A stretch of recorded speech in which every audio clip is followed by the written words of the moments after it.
Alright guys, so this is a video I've wanted to make for a while, and it's going to be a quick video showing how I look over my cards to decide if I want to send them in or not. So I'm just going to show you the stuff that I use. Scotch tape, microfiber cloth, pretty essential for your chrome cards and your shinier cards. And I guess we don't need to show that, but so basically, I'm filming with the iPad, so this might be kind of shaky, but I've got this spotlight, and I bought it at like Home Depot. It was like 30 or 40 bucks. Actually, it might have been like 50. But that's not important. I got a 75 watt bulb in there. Actually, it might be 100. I'm just not sure on all this stuff, but pretty strong bulb. And I take the cards like this. So cards come in the mail, and you guys know I love to send in PSA bulks just because you get so much bang for your buck. That's $6 a card. So if they're taped, obviously you just cut through the tape, and you grab your card out. And I always take it out like this, and I'll always grab from the side like this. Grab from the side like that. Then I'll shine it under the light. Kind of move it back and forth to look for scratches. And then with cards like this, I like to take my cloth and just kind of wipe down. You can go up farther even. Wipe down the surface. Check the centering. Look for scratches. This one checks out to me. But let's check the back. There's two sides to every card. Two sides to every story.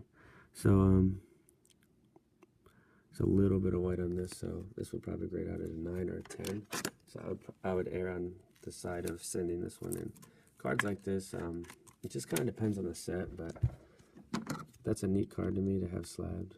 So let's take a look at this Peterson. This will be a little more of a sensitive set. 07 Elite. This is stuff that just came in. So I'll take a look at this. Right out of the get-go, I can see a dinged corner. Top left corner is dinged. The surface isn't perfect either. Take a look at the back, and it's not perfect either. So this one I would not send. I think it's an 8, possibly a 7. This is what I do for every card. Let me move the camera up a little bit. I'll do a few more now. National Treasures 15. These cards are really easy to grade. I would compare them to 14 Spa Football, which I was a huge fan of. So, and when you're grabbing the cards out, just kind of touch the sleeve. You don't really need to touch the card unless you really feel like you have to. But for this one, check the surface, check the corners.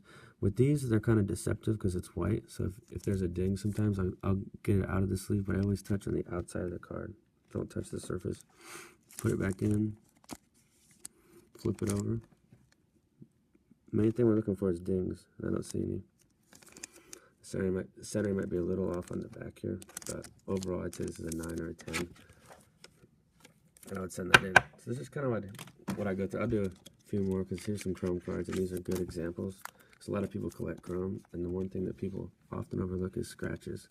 So with this one, right out of the gate, can you guys see that? That scratch on his neck? I wouldn't send this because it would come back an 8 or a 7. So that quickly, I already know this is a card that I won't send. And it's because it's scratched.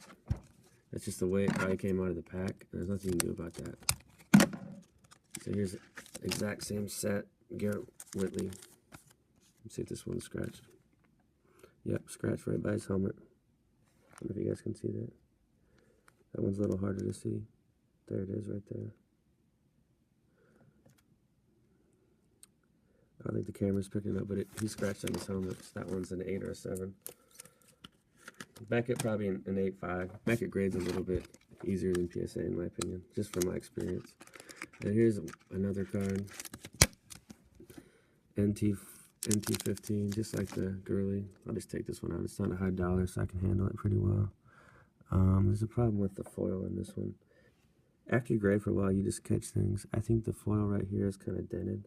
It's like a scratch or a dent on that foil on the right side.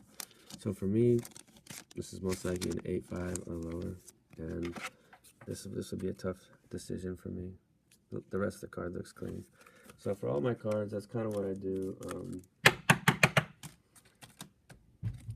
Here's an older card. Let's take a look at this one. This is one I put in my store. So this is a 1998 Circa Thunder Peyton Manning. Check out the corners. See that little scuff? And for all my cards, I usually always wipe the surface down just to get anything out there that's not like permanent. So that thing's permanent, that little surface thing, and that's going to take away from your grade. So when you're grading, you have to look for all these little things because they all take away from your grade. like that could bring you from a 10 to a 9 or a 9 to an 8. So it's just some that's how I kind of go through my cards and decide whether or not I want to grade stuff. You guys might have a different process, but I would recommend at least looking under a lamp. I don't use any magnification. I feel like I can pick up mostly everything. And my last PSA order, I did a video about a month ago. The grades were the best they'd been. So this is kind of my method from here on out. And that's all, guys. Later.